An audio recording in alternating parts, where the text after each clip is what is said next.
please, I cannot find any single reason, good or any reason, for changing mum and dad.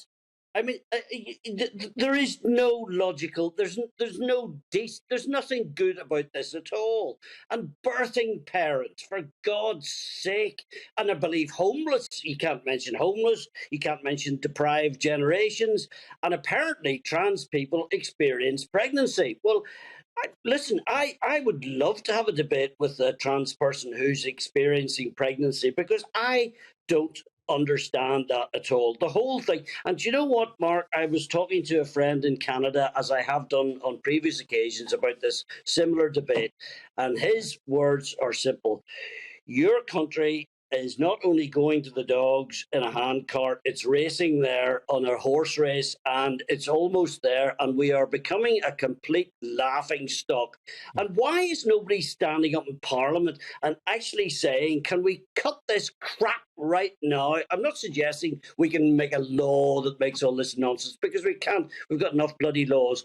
And listen, I believe in freedom of speech, and I'll stand up and fight physically for your right to say what you want. But don't be forcing this crap on us. It's nonsense. I mean, I presume Sadiq Khan runs transport for London, so that I'd probably rest my case there, Mark, my old friend. Charlie, these woke bureaucrats, by trying to control the language we use, are actually controlling the thoughts we have. This is Orwellian stuff. And it's so divisive. I mean, I have got many, many friends from all walks of life and what have you, who never even thought about birthing parent, or, banning mum and dad, or it's just nonsense. And of course, all these professional protesters have all jumped on the bandwagon as well. You'll find every member of Extinction Rebellion and Animal Rebellion, Stop the Oil, Stop the World, I want to get off, whatever bloody movement it is, they'll all be on this bandwagon as well. And it is really so divisive, because it's like waking up and thinking, right, we need to have an argument today, so let's pick a really stupid one. We can't say mum and dad anymore. We've got to say birthing parent. And we're not allowed to breastfeed. We have to chest feed. I mean, I'm really struggling not to get banned from this TV station tonight. I really am. Perhaps next week we can talk about agriculture. It's a good idea. Or perhaps knitting. Listen, Charlie, you'll never be cancelled, not on my watch.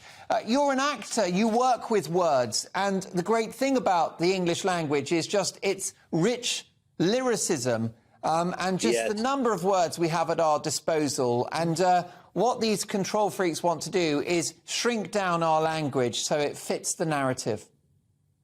But we were saying last week as well on the show, Mark, that we're raising a group of young people who are going to embrace this bloody nonsense. And, we're getting warnings at university, and they're trying to change the phraseology of Shakespeare, like the famous one from Othello, the beast of two backs. Apparently that is it's bloody Shakespeare, you know what I mean?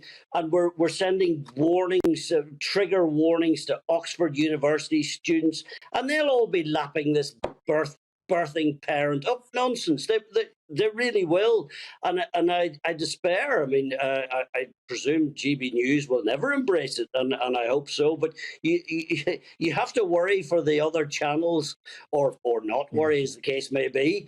But you can just hear the news in 5 years' time.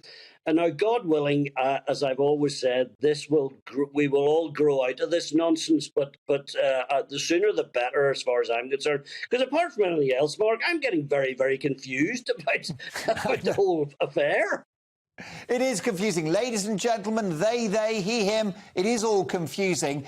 Charlie, I think GB News is leading the way out of this madness by hearing from brilliant voices like yourself, and, of course, the hiring of comedy legend John Cleese, who's now a GB News presenter. I'm very excited about that. What a legend he is. But he's been criticised by the BBC's Graham Norton because Graham Norton says that there's no such thing as cancel culture in comedy, just accountability for saying the wrong thing. What do you think about that? Well, look, Graham's his own man, so he is, and he's entitled to his opinion, as is everybody else. It would appear to me that you're only accountable if you question this stuff or whatever, you know what I mean? Accountability has to go across the board, especially if you defend freedom of speech as I do. And I find it very ironic that The Life of Brian, which was made many, many years ago, and you've seen the famous scene, I want to be called Loretta. We've all seen it, what the Romans ever did for us. And it sums up where we are. And I would urge everybody to get The Life of Brian out. And you'll see, and I think Cleese, he may be in his 80s or whatever, but I think he's a great asset to any evening, for God's sake, as is Mr. Norton. I have a lot of time for Graham, so I do. But, let John Cleese get on with it as far as I'm concerned. The man's a legend. Too right, as are you, Charlie, and there isn't any of your language that we would correct, even the spicy stuff.